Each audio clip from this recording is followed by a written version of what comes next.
Hallo zusammen, das ist der Gronklitus oder der Chris. Stellt euch vor, ihr seid auf der Map Jemen, lauft mit eurer Scorpion rum, seid ein bisschen angeschissen. Es läuft einfach scheiße, so wie fast immer in Black Ops 2.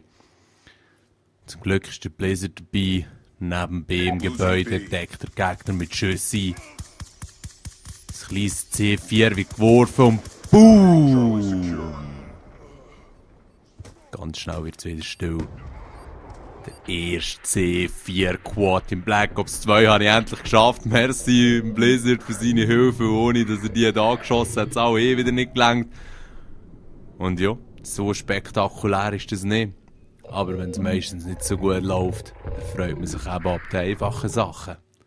Ja, hoffe ihr habt auch ein bisschen Freude gehabt, das zuzuhören und zu schauen und macht es noch gut. Ciao zusammen.